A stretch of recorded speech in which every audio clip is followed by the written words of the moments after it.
Okay, we're testing this. We're going. This is not an ideal setup. We got there.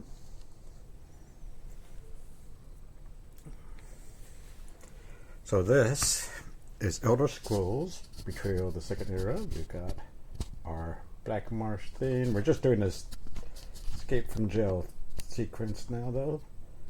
Got my character mats set up. We got a dark elf who's using a destruction staff.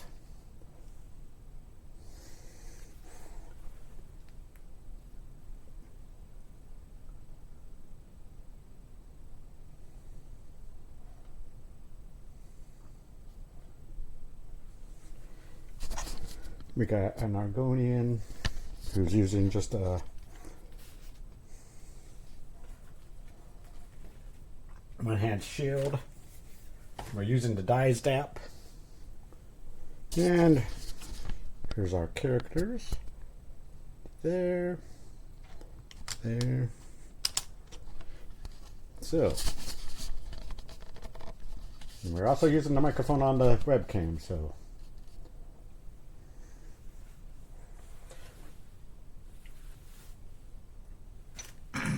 It had instructed me last to read from the Jailbreak scenario book from Wool Book. Nice thick meaty. I'm also eating a McDonald's sandwich. So, excuse me a second.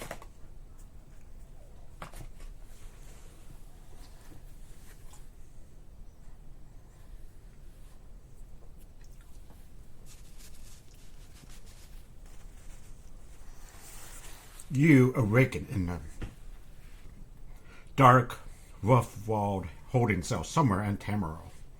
You've been in prison for some charge or another, protesting your innocence in vain all the while. But it seems you're stuck here for the time being. As you resign yourself to some time cooling your heels behind the bars, however, a weathered-looking red guard approaches your cell, clutching a key in his hand. You sit up and take notice. "You there," he says in a coarse whisper. "Oh, I guess I should whisper it. You there," he says in a coarse whisper. "Listen, my name is Boardgame. I represent a guild of like-minded individuals called the Elder Watch. We're small, preferring to remain behind the scenes, but we work for the betterment of the communities all around Tamriel. We help the people advocate for themselves, assist places that need it, expose political corruption, and more." You look at him blankly. You're in a jail cell, after all, and you've never seen him before in your life. "Right," he says, remembering himself. "I'm here because the Watch believes you have potential. Too much to be locked away here for gods would know how long, subject to the whims of corrupt jailers." "No, not jailers. They're ACAB even in Tamriel?" Now you're really paying attention. "I will let you out of here," he continues, flashing his key. "What you do after is up to you. The Watch needs good help these days, as some of our members, a wood elf named Dized, has gone rogue. She's decided that the Watch was thinking too small, that for justice to truly come to Tamriel, the only solution is to get rid of the magic completely. She believes this will be the great leveler, keeping the magically powerful from preying on the weak. But how much would be lost in the process? We need to stop her, as the resources are considerable. But we won't force anything on you. This is," he chuckles, "an unconditional release." The key turns in the lock, and he's gone. He considers his words, but before you decide how to make your way to Tamriel, you must first escape. Typically, when creating your adventurer, Each player would also choose a class. However, for your first game, the Jailbreak introduction encounter will determine your adventurer's class choices. Have a look at the achievements checklist in the middle of page 93 of the rulebook.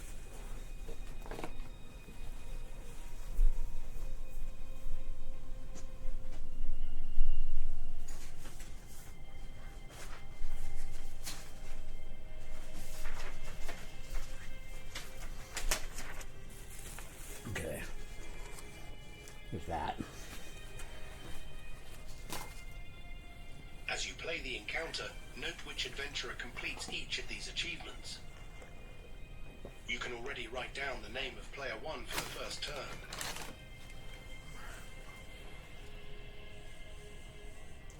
Note that each adventurer can complete multiple achievements, but it is also possible to complete no achievements at all.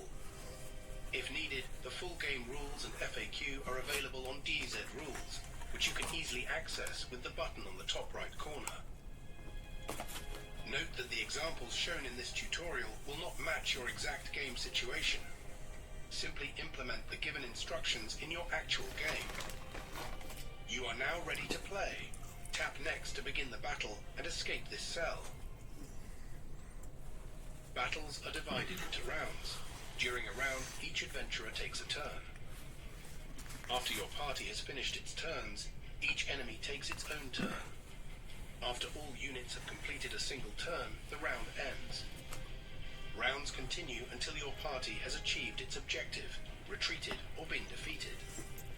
Battles have different kinds of objectives. In the Jailbreak, your objective is to either defeat all enemies or escape. Round 1.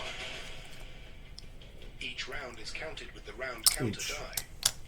Although you do not have a round limit to finish the encounter, adventurers will start to get tired after the 5th round.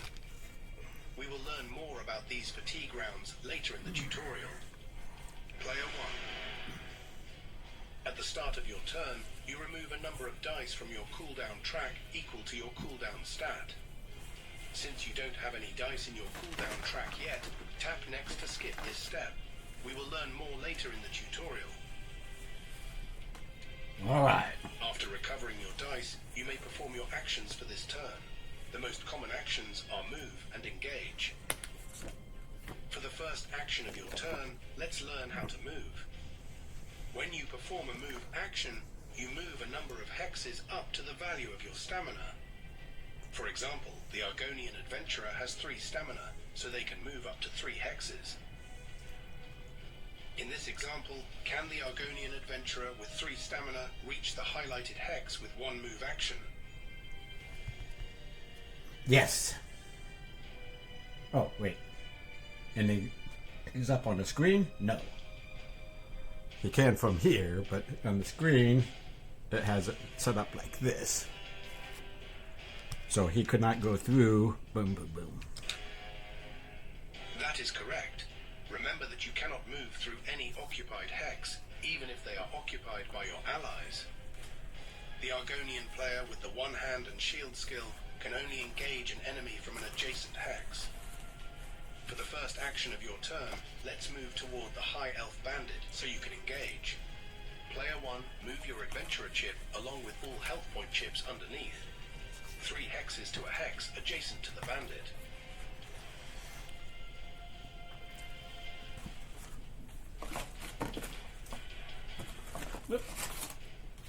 Open my sandwich. Alright. So I got the regular health chips. I don't have the premium health chips on this one. I have the premium health chips with too many bones. 1, 2, 3. 1, 2, 3. We'll go there because got stuff here. This ends your move action. Note that you don't have to move up to the value of your stamina. You can decide to stop any time. It is important to remember that you cannot move, make another action, and then continue moving. Now that you are adjacent to the bandit, tap engage to perform a second action for your turn. For the engage action, let's try to deal damage to the High Elf Bandit using the one hand and shield and combat skill lines. The engage action is separated into 6 phases. Let's gradually go over these phases step by step. Gain fatigue. Typically, the first step of the engage action is to gain 1 light fatigue, which is the silver die with the blank sides. However, you do not gain fatigue for the first engage action on each of your turns. Since this is your first engage action this turn, tap next to skip this step. We will learn more in Choose Battle Form. After the gain fatigue step, you must declare the battle form you will use by placing your peg in the corresponding slot. There are 5 different battle forms: defensive, heavy weapon, light weapon, ranged weapon, and magic. Magic. If a skill line has a battle form icon, you are required to be in that battle form in order to use that skill and its dice. For example, in order for the Argonian to use their shield discipline dice, they must be in the light weapon battle form. Can the two-handed ability be used while the adventurer is in the light weapon battle form? Let me find a two-handed card, show that.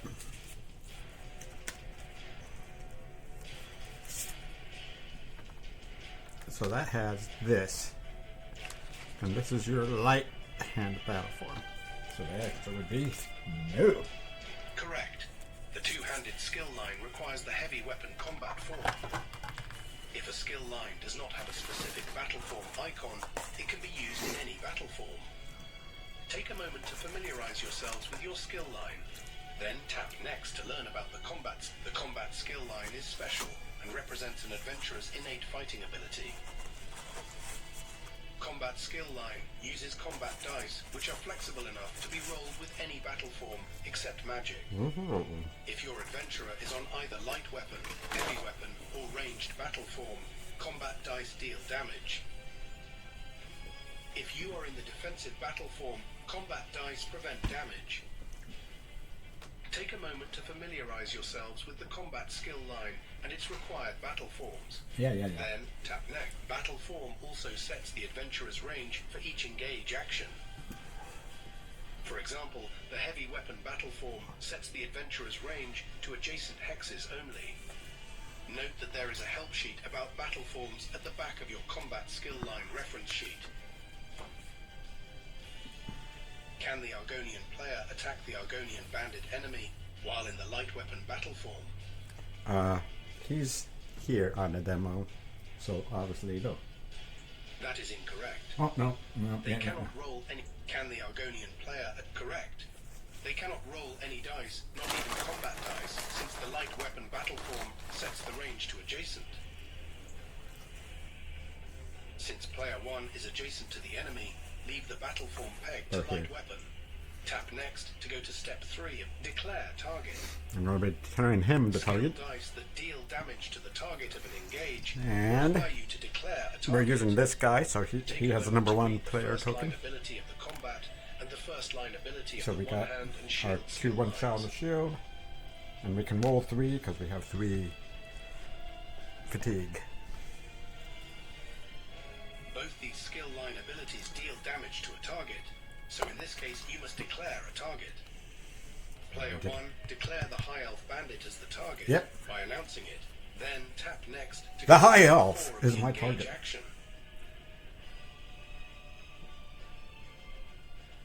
Gather and roll dice. We already gathered them, Skill so let's lines roll. are either green or blue, and are tied with either the green stamina stat or the blue magicka stat. Oh my god.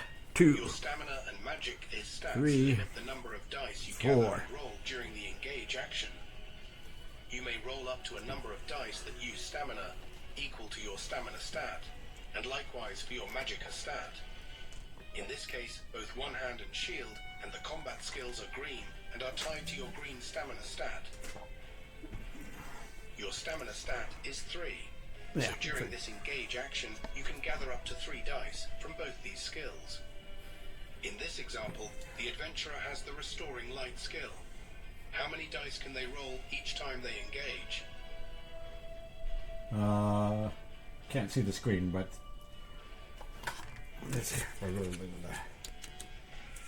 they're doing this. And on the screen, they have 3 magic.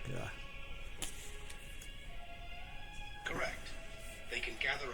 combination of dice from all blue skill lines up to a maximum of 3.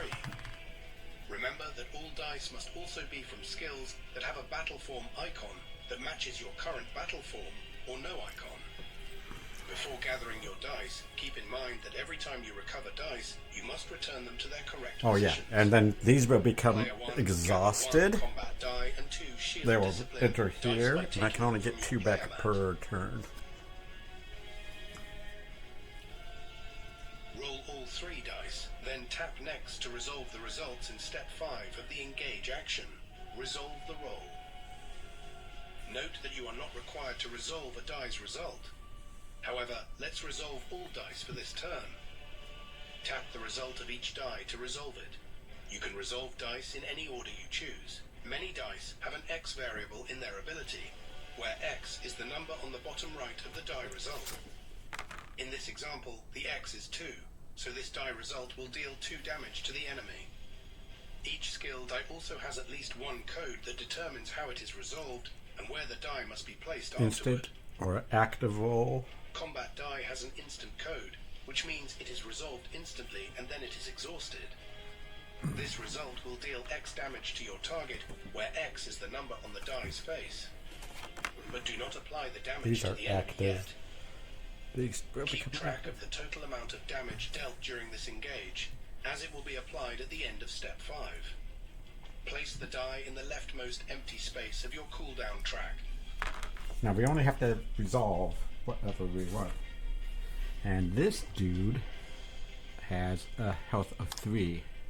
So we'll probably do that and keep this as... Tap the result of each die to resolve it. You can resolve dice in any order you choose.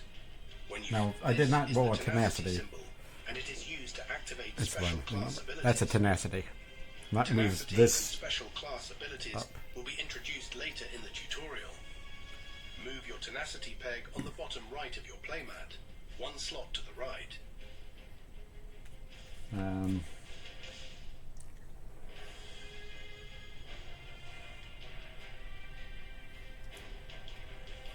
Like some skills require tenacity. After gaining tenacity, this skill die is exhausted. Place it in the leftmost empty space of your cooldown track. Tap the result of each die to shield discipline dice have an active slot code. This means that this die must be placed in one of your active slots. Place the die in any one of your 4 active slots I'm at gonna the put top this- of your player mat. I'm not This going is to now resolve an that active one. die.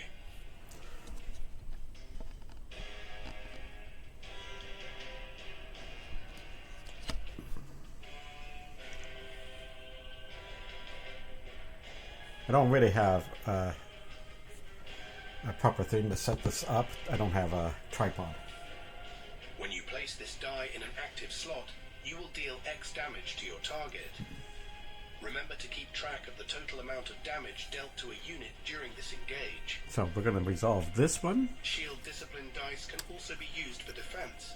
We will learn more later during the enemy turns. Now we'll go to my Tap the exhaust. result of each die to resolve it. You can resolve dice in any order you choose. I'm going to When you hit these finish, two. tap next. He is done. Now you will apply the total damage dealt to your enemy, if any. If the enemy had a defense value, it would prevent some of this damage. However, There was 0 on the that one. High Elf Bandit doesn't have a defense value. We will learn more about defense in the next turn. Although your enemy doesn't have a defense value, they have the dodge skill. Oh, Dodge reduces the damage dealt by the number of dice that did not deal damage.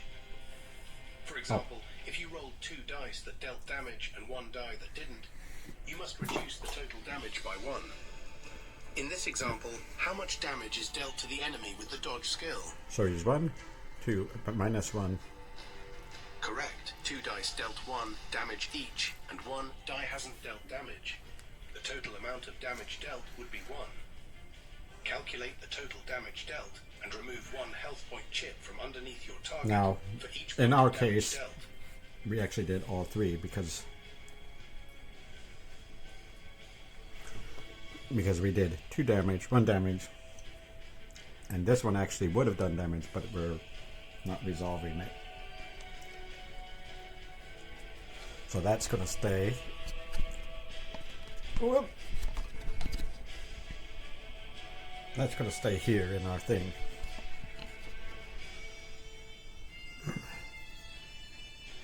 Does the High Elf Bandit have any health point chips left underneath? No, in my case, no. This enemy is not defeated yet, and it will have a turn after all players Oh, okay, they finish mean in their turns. example. I thought they meant in my... Units react. All units now resolve abilities that are triggered after the engage. There are no such abilities in the current game yet. Tap next to player 1 can now continue taking actions, but since there are no dice left to roll, let's continue with player 2. Note that if you don't perform any engage actions on your current turn, you may take a second move action. However, We can only... if you take a second move action, you cannot perform any engage actions in that same turn. You can also start your turn with an engage action, but then you won't be able to take a second move action. Player 2. At the start of your turn, you remove a number of dice from your cooldown track equal to your cooldown stat. Since you don't have any dice in your cooldown track yet, tap the Dark Elf player has the Destruction Staff, which requires the adventurer to be in the magic battle form. We are? The magic battle form sets the range to adjacent or non-adjacent, which means that you can target any enemy. However, the target must be as many hexes away as your magicka stat or closer. In this case, your magicka stat is 3. All enemies are out of range. Let's take the move action first, to get in range of your enemies so that you can engage them. 1, 2, 3. Although the High Elf Bandit has not been defeated yet, let's try attacking the Argonian Bandit. Well, in our case, yes, he Note was. that the Argonian Bandit has the Enfeeble 1 skill, which adds 1 light fatigue to its target. However, this skill activates when this enemy takes a turn. We will learn more later in the tutorial. Remember that you may move a number of hexes up to the value of your stamina. 1, In 2, this 3. case, He's 2. within 3. Player 2, move your adventurer up to 2 hexes. In a hex that is no more than 3 hexes away from the Argonian Bandit, it is important to remember that even if there are other units between you and your target, they do not affect your range. If I was here, This there are ends two your people move here. action. Now that the enemy is in range, tap engage to perform a second action for your gain fatigue. Since this is your first engage action this turn, tap next to skip this step. Choose battle form. Yeah, we're already in our Since your ranged battle form. is already in the That's magic just a battle little form, pig. do not change the peg so you can use your destruction staff.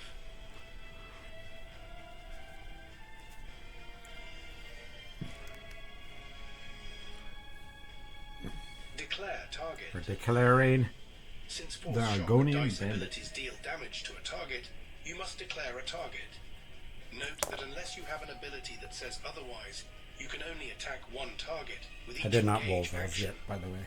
So even if there are multiple targets in range, declare the Argonian Bandit as your target for this engage action.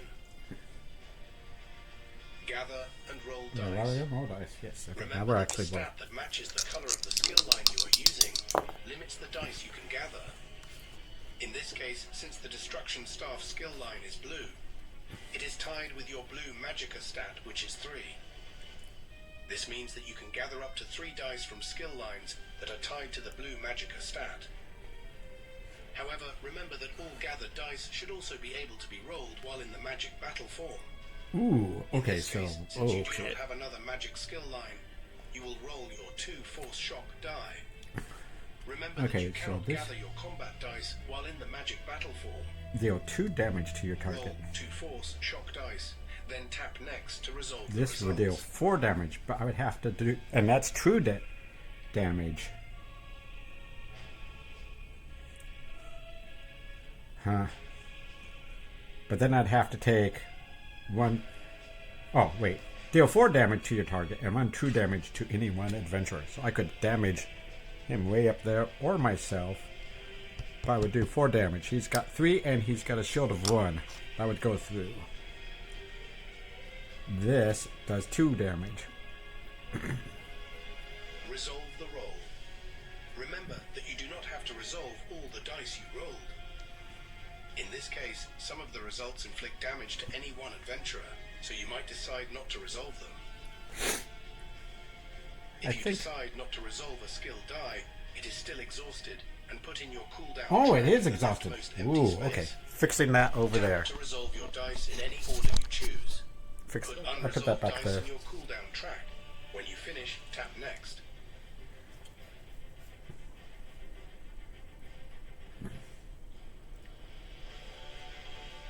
Force shock dice have an instant code, which means it is resolved instantly and then it is exhausted.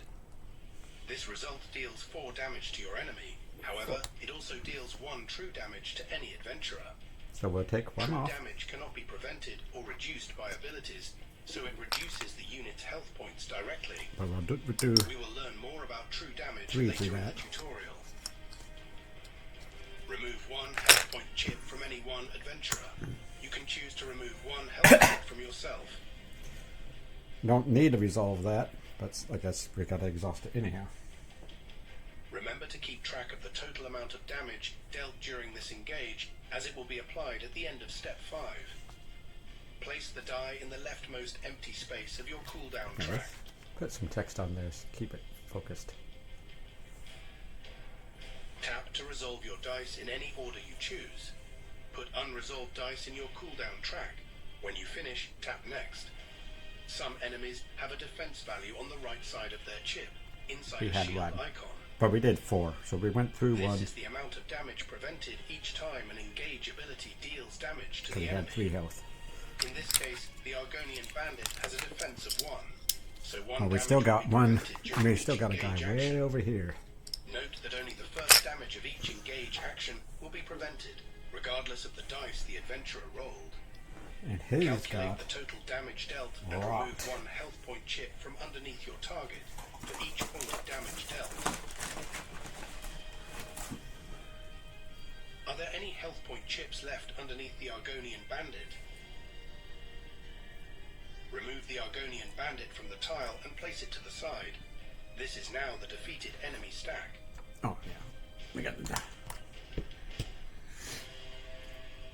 Remember to write down the name of the player who defeated the enemy on the achievement sheet.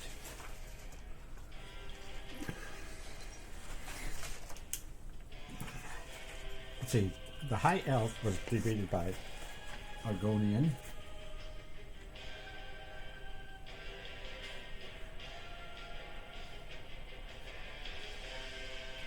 And the Argonian bandit was defeated by the dark elf.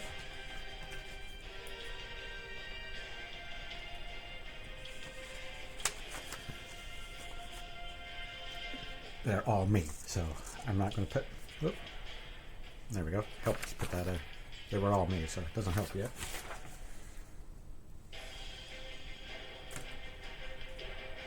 We still have the server pup. There's something about a skeleton and a springen. Uh-oh. When defeating enemies, keep in mind to check their skills in case they resolve when the enemy is defeated. Units react. There are still no react abilities in the current game. Tap next to skip this And step feeble. and end the engage action. After this unit's engage.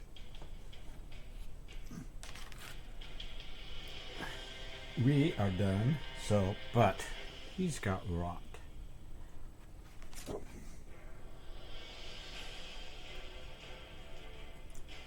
After this unit's defeated,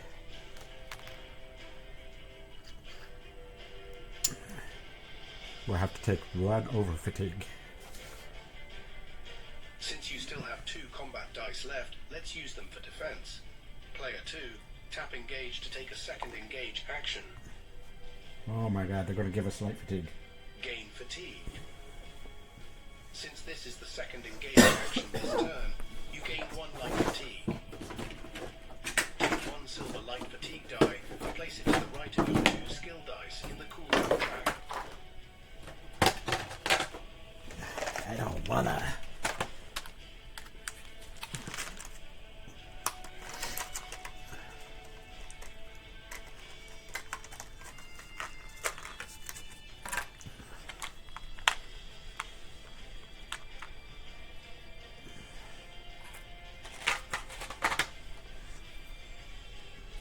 Alright. Fatigue. Dice delay your useful dice to be recovered during your cooldown step at the start of your turn. We will learn more about the cooldown track and fatigue at the start of round 2. I don't know if I would Choose normally battle do that. form. Change your battle form to defensive so you can use your combat dice for defense.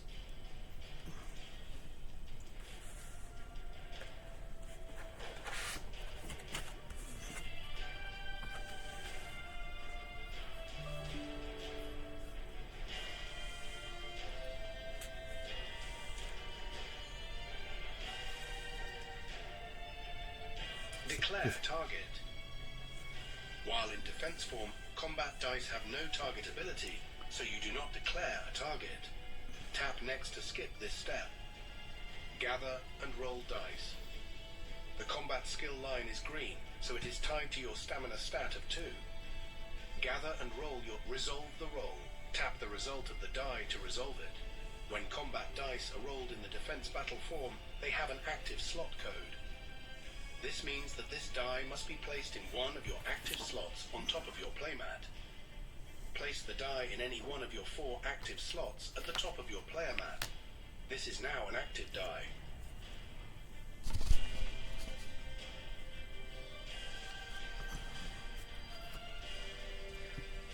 You can exhaust this die by moving it in your cooldown track in order to prevent damage dealt by an enemy.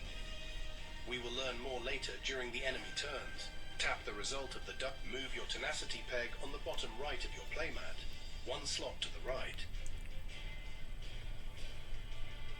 After gaining tenacity, this skill die is exhausted. Place it in the leftmost empty space of your cooldown track. Tap the result of the die. Units react. There are no such abilities in the... Remember that you may take a second move action on your turn, but only if you don't perform any engage actions. If you take a second move action, you cannot perform any engage actions that turn. You can also start your turn with an engage action, but then you won't be able to take a second move action. Since there are no dice left to roll for another engage action, and you already performed a move action, tap next to end your... After all adventurers have taken a turn, each enemy also takes a turn. Before the enemy turns, let's learn how the enemies move and engage. They use 2, I believe. Each enemy has a range value in a square purple icon on the left side of their chip. If there is at least one adventurer in their range, enemies will not move. They will attack by rolling a number of dice. The number of dice the enemy rolls is the number inside the fire icon on the right side of their chip.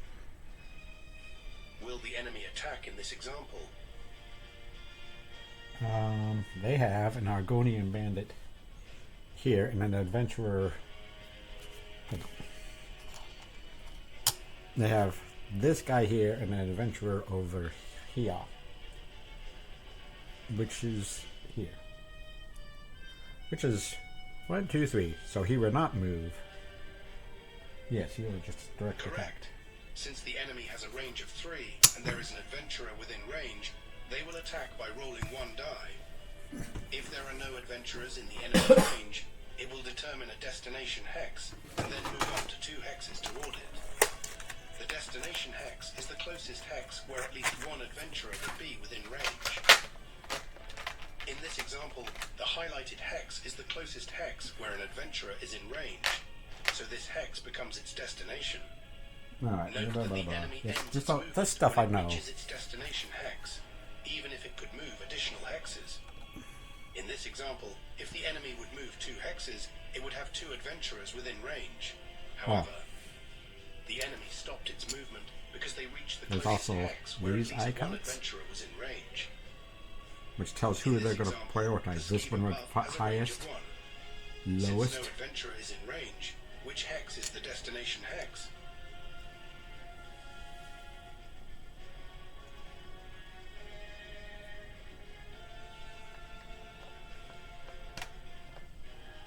Correct.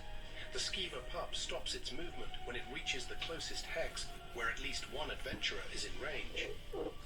In this example, the skeleton has a range of 1. Which hex is the destination hex?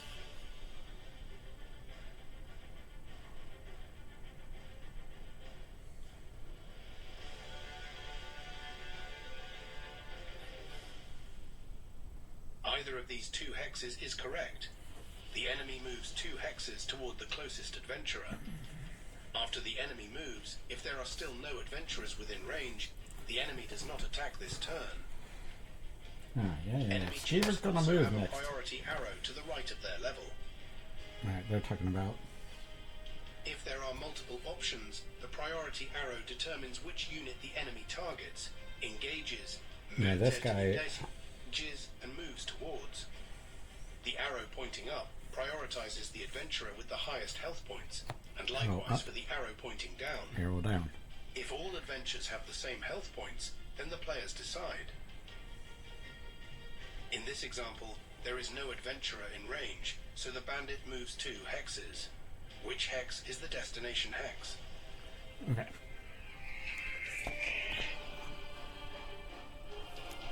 So he's going to the one with the highest health. There's 1, 2. He's going to go to either one of these slots. Either of these hexes is correct. Both adventurers are at the same distance, however. The enemy's priority is the highest HP.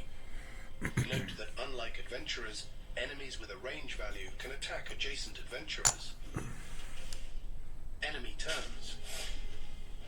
Each enemy takes a turn in order from highest to lowest level value. If multiple enemies have the same level, the party decides which order those enemies act in each round. Tap on each enemy to take a turn, in any order you choose to. Once all enemies have taken a turn, tap next. Alright, somewhere along the way, I did not. Are there any adventurers within range of the enemy that is taking a turn? No. Since there are no adventurers in range, the enemy will determine a destination hex and then move towards it. Alright, Skeever Pup. The destination hex Heads is the towards- closest hex, where at least 1 unit would be within range. If there are multiple closest units, He's probably the gonna head enemy to moves here. toward its priority unit. If there's no adventurer within range, move to the closest hex, where there's an adventurer within range. In case of a tie, the party decides. Move the enemy up to 2 hexes, to the closest hex, where there's an adventurer. The destination hex is the closest hex, where at least 1 unit would be within range. If there are multiple closest units, if there's no adventurer within, in case of a tie, the party decide. Move the enemy up to 2 hexes, to the... Are there any adventurers within range? No. Since there are still no adventurers in range, the enemy ends its turn. Now that the Skeever Pup has started to move, note that it has the rot skill. The adventurer who defeats that enemy will place an over-fatigue key in the leftmost open space in their cooldown track. When an over-fatigue die would be removed from the cooldown track, it is instead placed in the track's leftmost open position. Over-fatigue in the cooldown track deals damage to the adventurer after the 5th round. Okay, we're about to hit round 2. It will stay in your cooldown track for the rest of the battle. Tap on each enemy to take a turn, in any order you choose to. Okay, we both. Once all enemies have taken a turn, tap next. Alright, we need to go back. Hold on.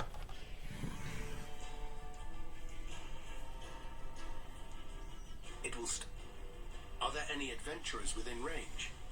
In case of a tie, if there are the death move the in case of a tie, if there's if multiple enemy either of these hexes is correct, the arrow point if there are enemy after the enemy either of these 2 hexes in this example the skeleton has a range of 1. Correct. In this example the enemy stopped it. In this example note that in this the death if there are correct.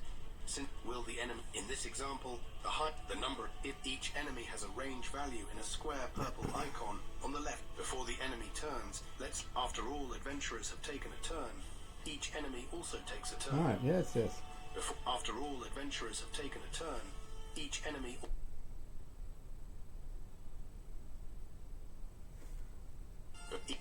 will the enemy attack in this example? Correct. In this example, the Skeever Pup has a range of 1. Correct. In this example, Oh my the God. skeleton has a range of 1. Which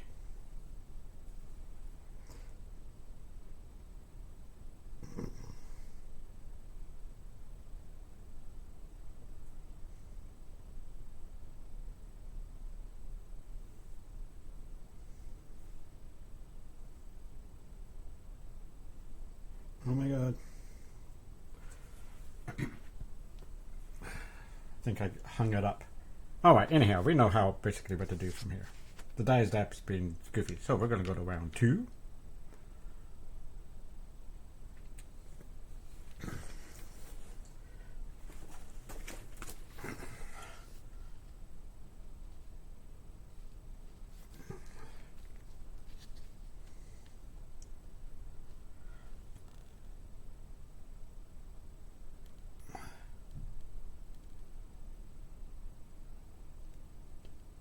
Oh wait, now see?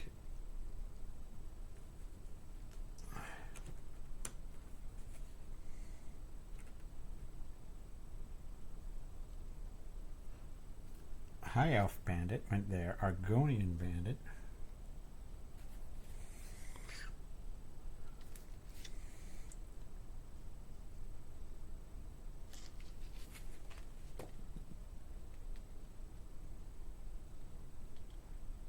Okay, see the book here says to add a skeleton.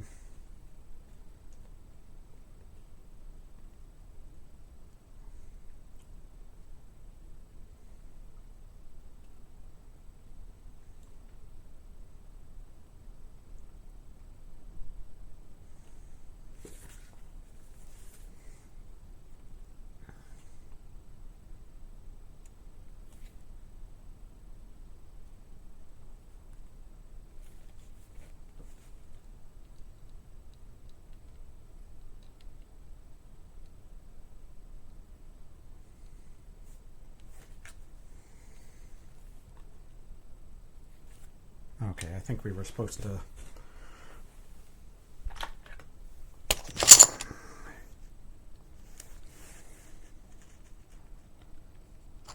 We're supposed to be one additional... A skeleton or a spriggan would have been drawn from the... Let me just say that one. That was the first one I found.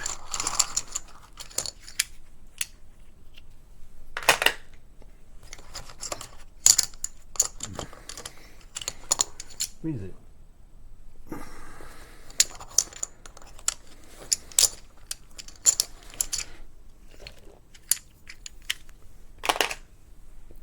He has 2 health. It would have been his turn. He would have been deployed here.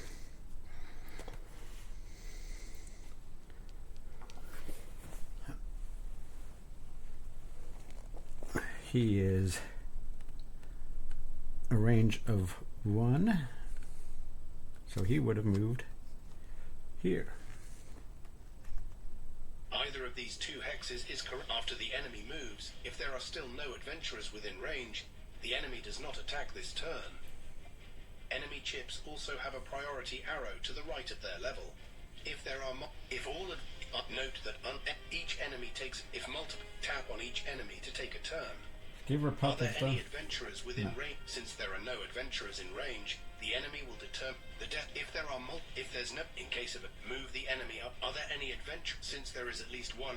Are there any adventurers with it? Since there are still, now that the Skeever pup has started to move, note that it has the rot skill. The adventurer who defeats them, when an it will stay in your cool. Tap on each enemy to take a turn. Move the enemy up to 2 hexes and engage its target. Tap on each enemy to take a turn. After all the adventures and enemies had a turn, all the end of round effects would trigger, but there are none yet. An adventurer may escape at the start of their turn if they occupy one of the 3 hexes at the far end of the tile. Alright, so we flipped this.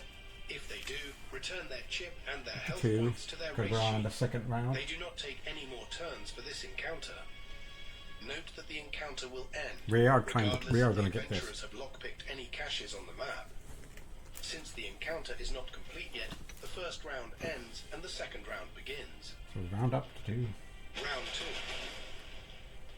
2. At the start of each round, increase the round counter die by 1.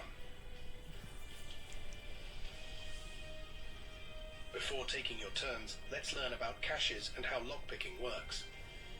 Caches are locked containers found on the battle map that adventurers may open to Okay, gain this player item over cards. here Typically, is when the number you 1 lockpick a player, so cache, he'll take you will his... gain a random item from either the common or legendary decks. However, Only for this encounter, search the common item deck for the card Common 40 and place it at the top of the deck, face down.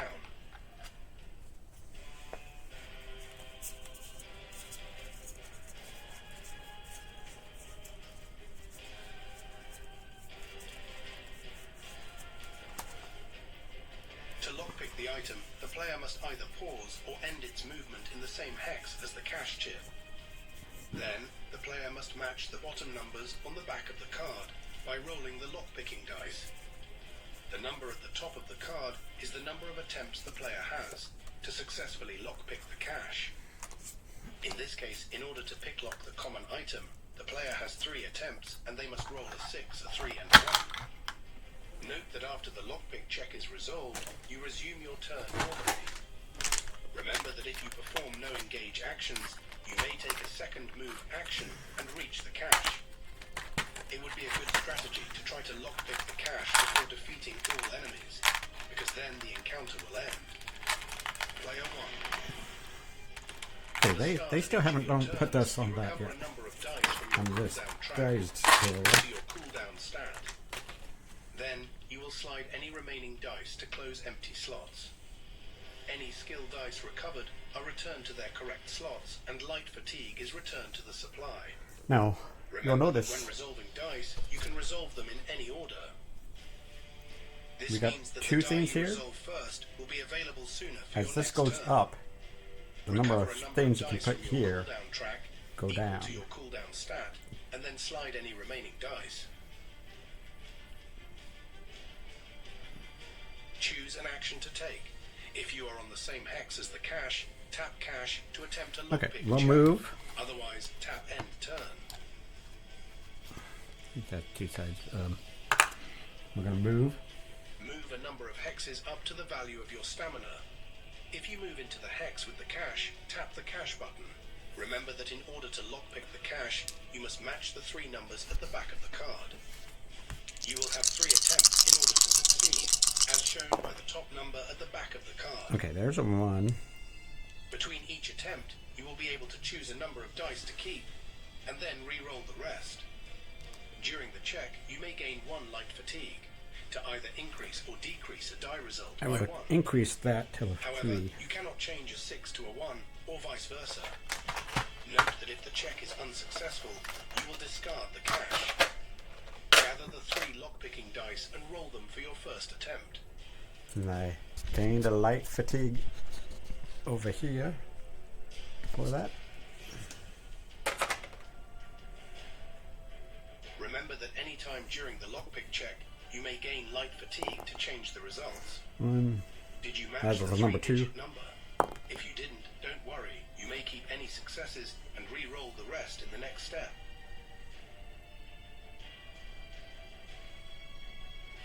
Do I want to gain 2 light fatigue? I'll gain 2 light fatigue. That comes that up. I think we can, right?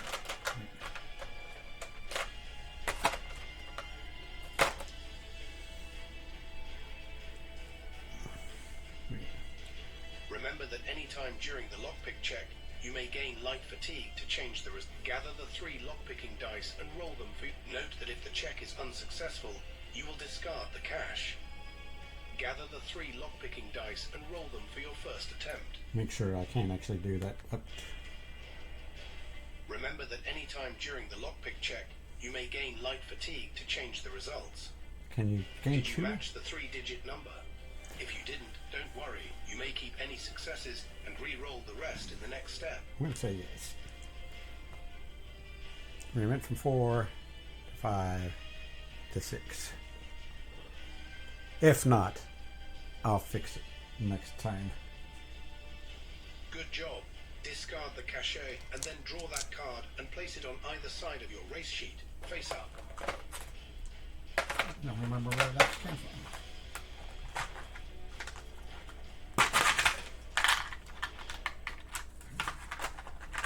However,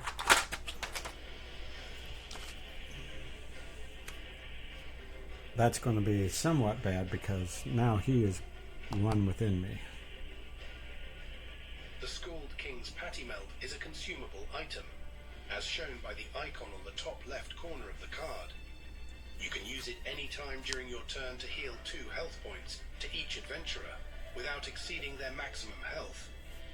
Then discard the item card next to the card tray. You don't need to use it up yet. Items and your inventory will be explained in detail later in the tutorial. Remember to write down the name of the player on the achievement sheet.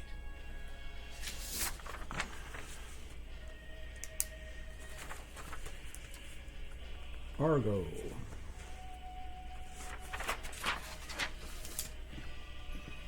If you have movement left, you may continue moving. I do not. Otherwise, tap next. Choose an action to take. We're going to... If you do not want to take another action, tap end turn.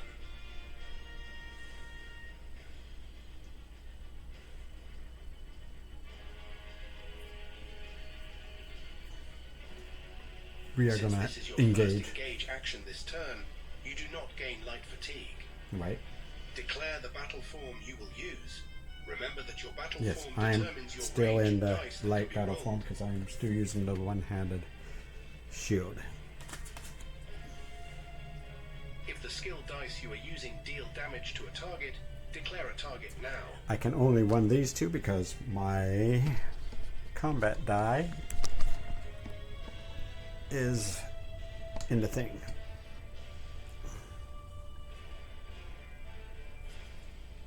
So I am declaring the rat as my... Gather and roll your dice. Remember that dice are limited by either your stamina or magicka stats. I do 2 damage. 1, 2. These go into my cooldown. Way over here. Before resolving your dice, remember Now. to check the skills on your targets. Resolve your dice. If you need a reminder, tap the appropriate button. Otherwise, tap next. Yeah, nope, I don't need. What? Oh, after he's defeated. Remember that since you performed an engage action this turn, you cannot perform a second move action. Choose an action to take. If you do not want to take another action, tap end turn. Player 2. Player 2 is up. Recover a number of dice from your cooldown track, equal to your cooldown stat, and Cooldown's then slide 2. any remaining dice. These go down here in the destruction staff spot.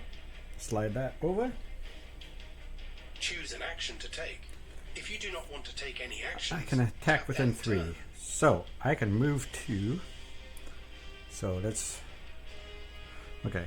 That's 1, 2. Wait, 1, 2, 1, 2, 3. That puts us within range. We moved. We're going to engage. Since this is your first engage action this turn, you do not gain light fatigue. Declare the battle form you will use. Remember Yeah, that I'm your already battle form in- determines your range Oh. and dice that can be rolled. We do have to change that battle form so that I can use those. Wait.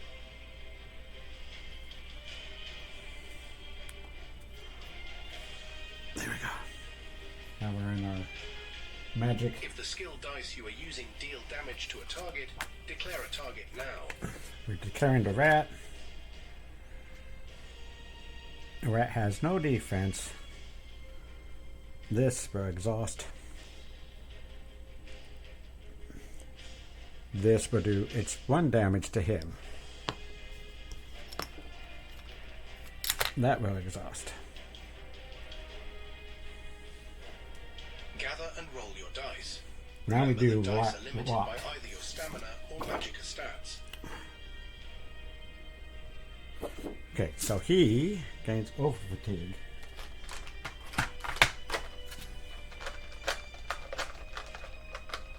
Which is these darker fatigue. Before resolving your dice, remember to check the skills on your targets. Right. Resolve your dice. If you need a reminder, tap the appropriate button. Otherwise, tap next.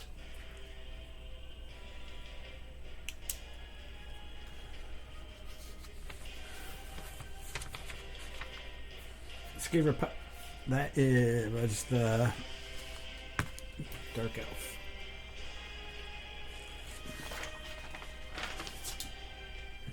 Choose an action to take. If you did, have all undefeated adventurers escaped? No, not yet. Oh, he's escaped. He's gone. Remember that an adventurer may escape at the start of their turn if they occupy one of the 3 hexes at the far end of the tile. Okay, wait. All that. If they do, return their chip and their health points to their race sheet. They do not take any more turns for this encounter. Are there any enemies left? No. Since there are no enemies left, the enemy turn phase is skipped, and you have won the encounter. Congratulations, adventurers, on winning your first battle. Okay, I think technically there was. After every battle, before the players can move on to choose their rewards, they clean up the battle. Each player places their adventurer chip back in its place Do we not on have their to race escape? sheets, along with any health point chips underneath.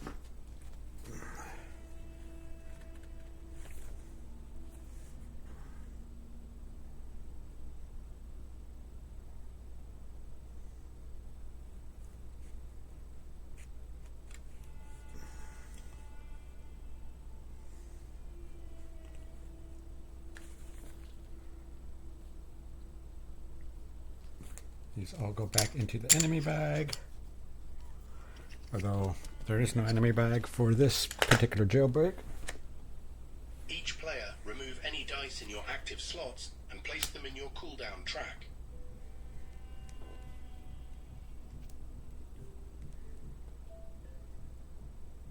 Note that all exhausted dice remain in your cooldown track until the rest step.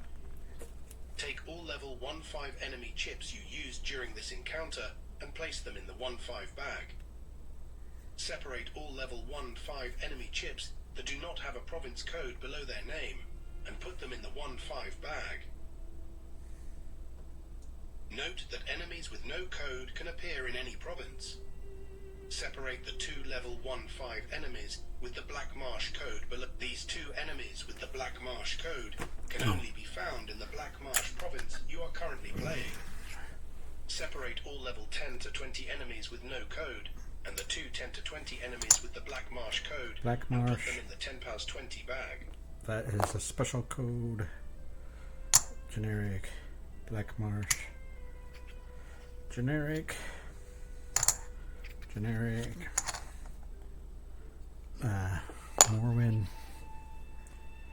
Whatever SK is. Generic. SK. CY. HR.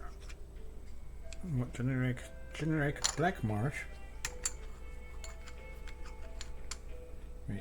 These 2 enemies with the Black Marsh code can only be found in the Black Marsh province you are currently playing. Separate all level 10 to 20 enemies with no I code see. and the 2 3 10 to 20 is Black enemies Marsh. with the Black Marsh code and put them in the 10 pounds 20 bag. Oh, we're talking 10 to 20. Okay, all right. We're just.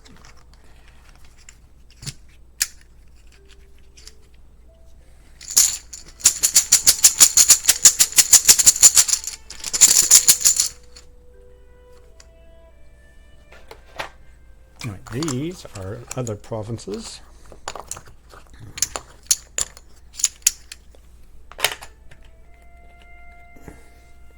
Oh. We never used the skeleton in this particular thing, so we'll put him back. At least on the version on the thing. SK. Generic. Oh. That's a level 1-5. Generic. Level 1-5. Generic. 10. Black Marsh.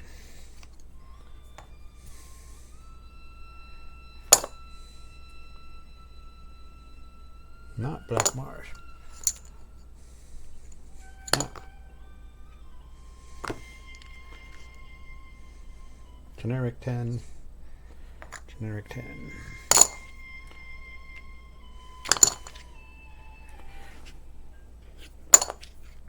Oh, generic ones.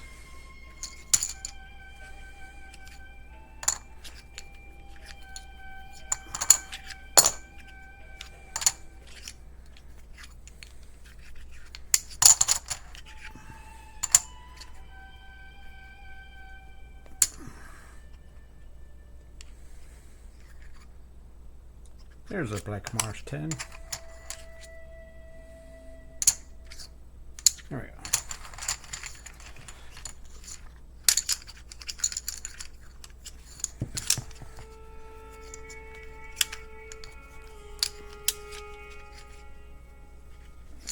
And 2 Black Marshers.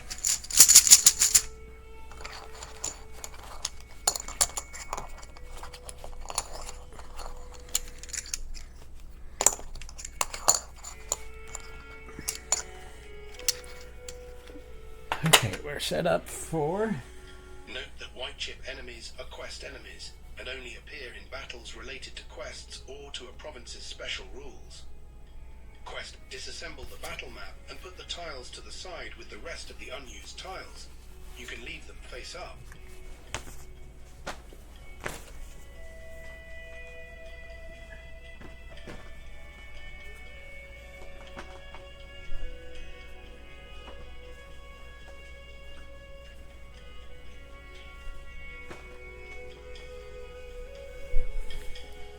Typically after the cleanup, the party gains any experience from the encounter it resolved and spends it.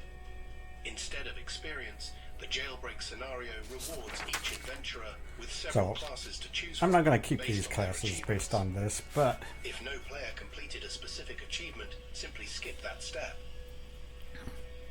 Oh wait, did The we... player who defeated the High Elf Bandit earns the Sorcerer class sheet and places it in front of them.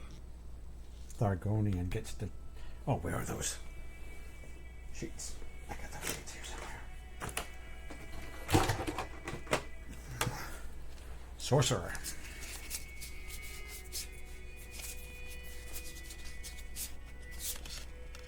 So the Argonian got the Sorcerer. Although that makes no sense because the Dark Elf is the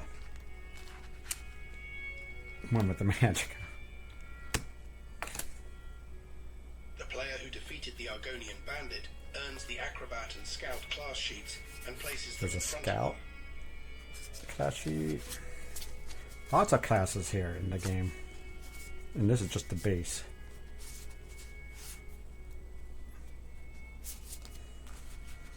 Scout and Acrobat. Where's that? Oh, there's Acrobat. The player who defeated Skeever Pup earns the Nightblade and Warden class sheets.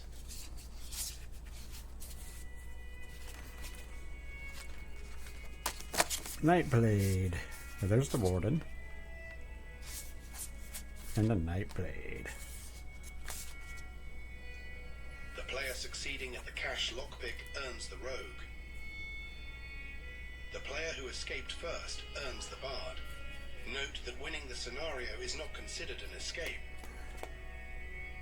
The player who took the first turn earns the Dragon Knight.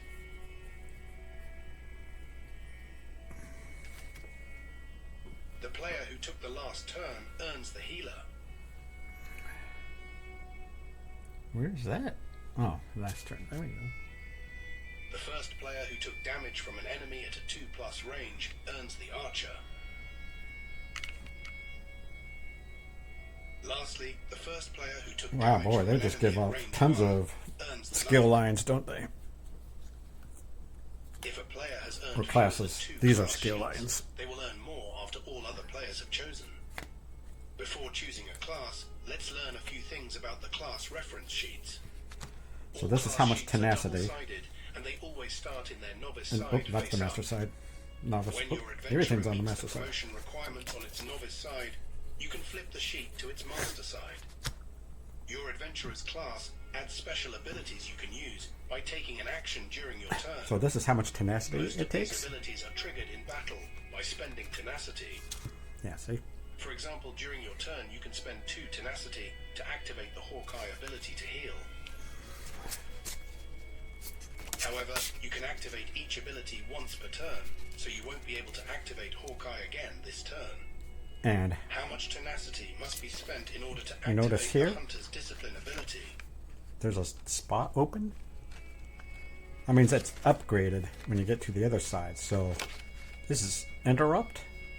And it's like can increase your range by 1. when you go master it.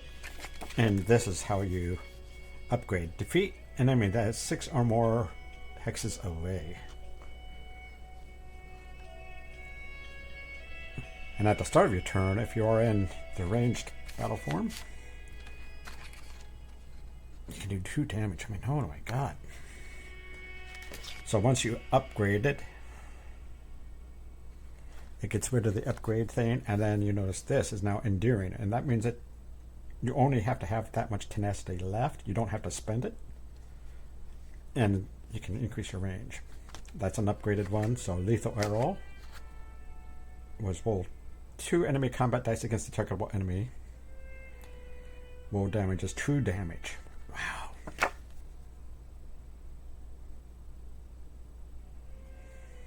Wait.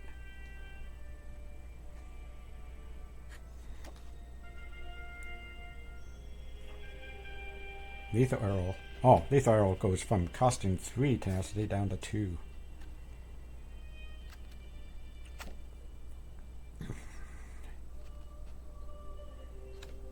So your tenacity costs go down. Oh wait, it's asking a question about Hunter's Discipline here. How much tenacity does it cost? It costs 3. That is correct. Note that the Hunter's Discipline ability has the interrupt keyword in front of the ability. Some abilities can be activated outside battle, and others can be activated at specific timings. In this example, the Hunter's Discipline ability is used when enemies are deployed on the tile, and not during your turn. Another keyword is the enduring keyword. Abilities with enduring do not require tenacity to be spent. They are active while your tenacity is equal to or greater than the required value. For example, with the Dragon Blood ability, you can remove fatigue when defeating enemies, as long as you have 3 or more tenacity. Note that some abilities also have a battle form icon, and they can only be used in this specific battle form. However, even if you are not in the required battle form, you may gain 1 light fatigue to change your battle form before resolving the ability. Can the Necromancer use its Boneyard ability while in the heavy weapon battle form? No. So he's in a heavy weapon, and that requires that. That is correct. They cannot use this ability. However, they may gain 1 light fatigue to change their battle form. All class sheets also have a unique innate ability printed on top of the abilities list. This ability provides a passive ongoing bonus that can be triggered at its specified timing with no tenacity cost. Note that some abilities might mention rules that players do not know yet.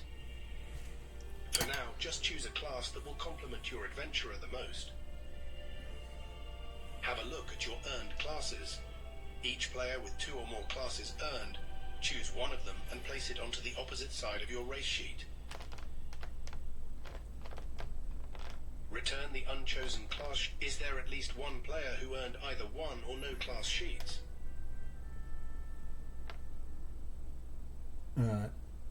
No, even when I earn something.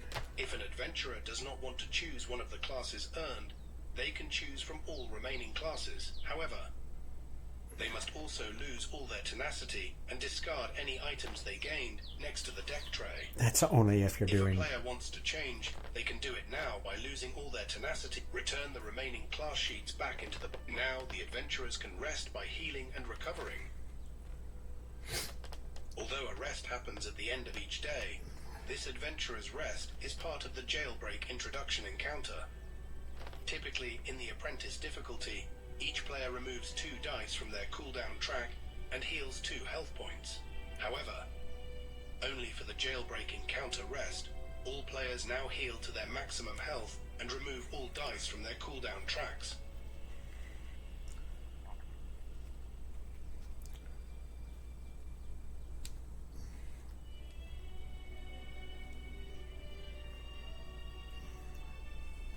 Choose a player to read the Adventurer's Rest story text, written in italics, on page 94 of the rulebook. Then tap Next. Adventurer's Rest. Oh, oh, oh, oh. Where did I put the rulebook?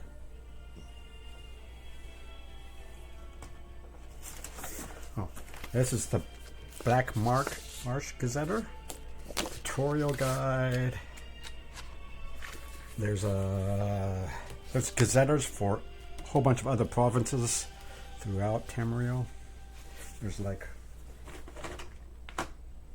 1, 2.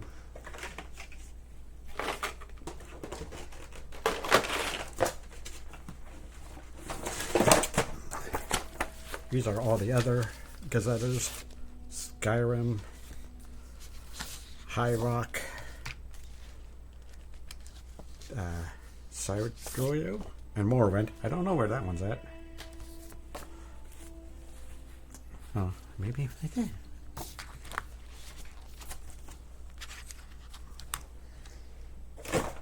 Oh, there's the rulebook.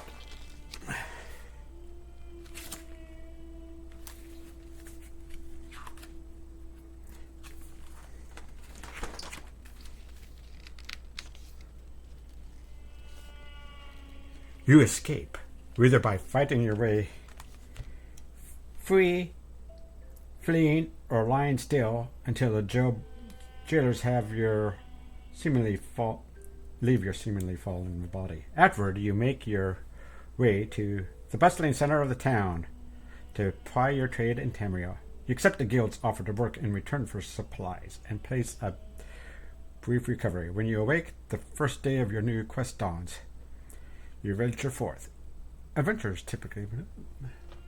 This is the end of the Jailbreak introduction encounter.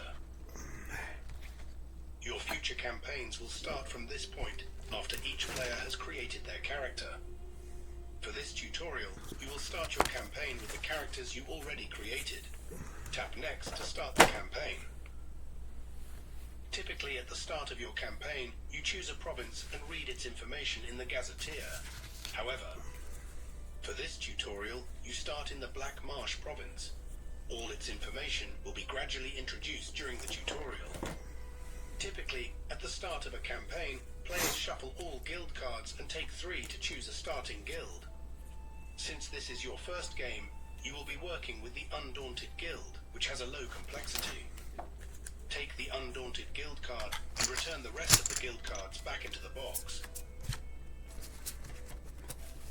Alright. And that is where we're going to stop the stream for tonight. Thanks for watching. I'll see you next time.